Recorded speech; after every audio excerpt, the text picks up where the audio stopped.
Yeah, I mean, to the extent that a science fiction writer is someone who tries to observe and reflect back social change as a result of technological change, I sometimes liken it to a doctor putting something, culture in a petri dish. When you present with a sore throat, the doctor swabs the back of your throat and touches the swab to a petri dish medium and leaves it to grow over the weekend so that it can grow to something observable, and then can diagnose something about you, not because that's an accurate model of you, but because it's a very selectively inaccurate model of you. It's a model in that petri dish in which the one fact about you has become the totalizing fact of a kind of artificial, miniaturized world. And in the same way, a science fiction writer can take something that's very diffused, a technology that's kind of all around us and whose effect is being felt in lots of different ways, and sort of pluck that one fact out of the world and build a world in a bottle, a thought experiment world, in which that's the one totalizing fact of that world. And not as a prediction and not as a model, but rather as a kind of diagnosis, help understand all the ways in which that diffused effects are being felt, make them realer, more vivid. Now, a science fiction that's a science fiction writer's job. An activist's job is, at least in the technological world, an activist's job is to try to call people's attention to some of these changes, and to advocate for decisions in technology design and specific ways of using technology to try and influence the direction that technology is headed and society is headed, to try and say, if this goes on, this bad thing will happen, or this bad thing is a result of these bad technological choices that we can make better choices to try to mediate these harms. And if an activist does her job right, it conjures up some of the same technological diagnoses that a science fiction writer can conjure up. So these are really related activities in my mind. Clearly it's possible to be an activist without being a science fiction writer and vice versa, but they're very highly complementary activities. Well, I mean, it goes, I think, to some broader questions about what is the point of literature, what happens when we read literature, what literature does in our brains, and why our brains interpret literature the way that they do. It's actually kind of a mystery when you think about literature and the fact that we find it enjoyable, because by definition, the things that happen to fictional people have no consequences. Right? They're fictional. The most tragic death in Shakespeare had less impact on the world than, the yogurt that died in my stomach this morning when I had breakfast. Those were living things that are now dead, right? Romeo never lived, so he never died.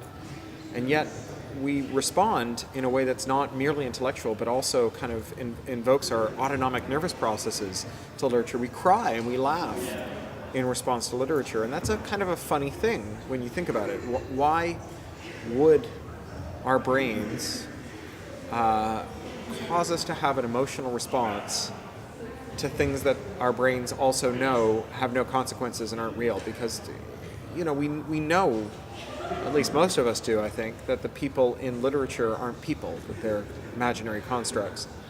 And I think that we experience other people indirectly, in as much as one of the major important things about our experience of other people is trying to understand what they're thinking, so understand how they understand us. I see you nodding at me while I speak at you, and so I have a sense that that what I'm saying to you, you're understanding, and so this is the basis for us relating to each other. And that's an important piece of kind of how we survive as a species. And I think that in order for me to try and understand what it means when you look at me while I'm speaking, is for me to model your thought processes in my head, to kind of build a stripped-down version of you and a simulator in my head and try to understand you. There's an anthropologist named Clifford Geertz, very famous anthropologist, who talked about how if he goes to a country and goes into the bush and finds a tribe living in a kind of Neolithic state, very different cultural assumptions from him, and he sits and he observes one member of the group that he's observing wink at another person. He can't know whether that person is winking because they have something in their eye, or because they are flirting, or because they're angry, or because they, because the wind blew, or what does that wink mean? And so this modeling is this very important aspect of how we relate as a species. And I think that modeling by design, or not by design, but rather it is a feature and not a bug of that model, that it can operate on people who aren't present, people that you've never met, and people who may not exist. That if I say to you, before you've ever run into someone, if you see an angry-looking person with a gun, you should stay away from them. I'm making a generalization about a class of people. You've never experienced directly that class of people, but you kind of draw a stick figure in your head about that class of people and try to infer certain things about them, and that's pro-survival, and there's a reason you might want to understand that about people. And I think that in the same way, if I tell you about a friend of mine that you haven't met yet, I say, oh, you'll get along great with him, but make sure you don't mention, aliens, because he's got to be in his bonnet about aliens. Again, you're building up a model of a person who may not even exist, and yet your brain starts to make inferences and starts to sort of clothe this mannequin in flesh. And the more you find out about this person, the more real that person becomes, to the point where you can interrogate the model, right? This is why we have models, is so we can interrogate them. So you can say, well, if I said this, what would happen? You can imagine what your mom would say about your dirty flat. You can imagine what your dead gran would say about your completing your university course. All of these things we can act on these models even when they're on people who don't live or who never lived, and so on. And so your brain builds up this model of this non-existent person, this synthetic person in fiction, and then has empathic responses to them in the same way we have empathic responses to real people. When we see someone hurt or happy or whatever, we can empathize with them. And so as a writer, the same thing happens. When you start writing, you start with a construct that you know isn't real. You start with a kind of a sock puppet of a person, and you describe this person who's really an unclothed stick figure in your story. And as you describe the character, another part of your mind is modeling that character as though you would model someone that you'd never met by hearsay. And when you interrogate your imagination and you say, well, what would this character do?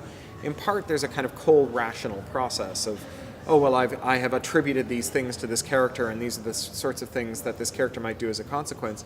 But where it becomes interesting, and where it becomes kind of fascinating as a writer and creative, is where the simulator starts to inform that as well, and it becomes a feedback loop where the simulator tells you stuff about the character that's filtered through your conscious mind and comes out on the page, which then is filtered back through your eyes and back into the simulator. You kind of have a free space optical loop between one part of your brain and another. You know, your neural network now not only goes neuron, neuron, neuron, but neuron, nerve impulse, fingertips, keyboard, eyes, optic nerve, brain, right? And now you're actually sending signals to your brain via this very indirect free space optical loop. And so you start to have this experience of these characters. So I think that, like, the point of art is to take an inchoate and irreducible aesthetic feeling that is in your breast and in your brain and move it into someone else's breast and brain by means of some artistic expression. In the case of literature, it's the invocation of these imaginary synthetic people. And so you are their god in that sense, that you have made these conscious decisions about what they're going to do, but it doesn't actually start working artistically until it gets beyond that artifice, until it gets beyond the feeling that you are doing this with these sock characters, and they start to take on an identity that's informed by this loop between different parts of your brain. And you cease to have total dominion over your characters at that point. They become subject to their own internal logic, in as much as the simulator bounces you out of that warm creative fog, that sense that you are not only imagining events, but reporting on events occurring in some imaginary world that is in some sense distinct from your own conscious control. When you diverge from a kind of truth of the character that has emerged through this interplay. And so I don't think that you get total autonomy, at least not once it starts going. I think you end up in a different place. I think this is also, as a kind of procedural note, why it's really important when you're writing to distinguish between the writing task, the composition task, and the revision task.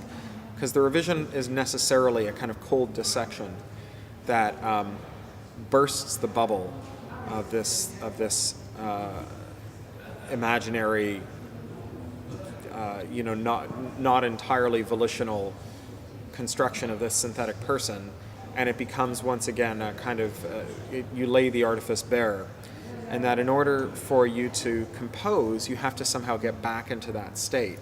And once you've it's like Wile E. Coyote, once you've looked down after you've run off the edge of the cliff, it's hard to pretend that you haven't noticed that you're walking on thin air.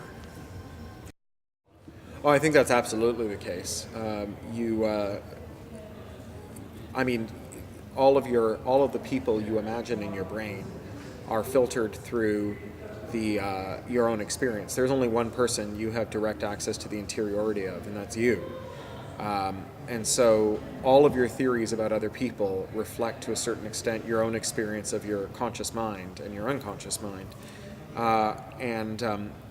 In some ways, this is the most science fictional thing of all, is that all fiction pretends that we have access to the interior subjectivity of other people. And regardless of its genre, it's doing something very science fictional. It's imagining telepathy, which is a very science fictional thing indeed. And that's a kind of remarkable thing. Solving the intersubjectivity problem has been a problem that's as old as Socrates. As I remind my wife often, whenever she tells me that my cold doesn't feel as miserable as I say it does, and she accuses me of slacking off, and I say, if you solve the intersubjectivity problem, you need to publish, because that's a problem that the human race has been struggling with since pre-literate times, and otherwise, I think you're going to have to take it at face value that when I tell you I feel miserable because of this cold, I do indeed feel miserable because of this cold.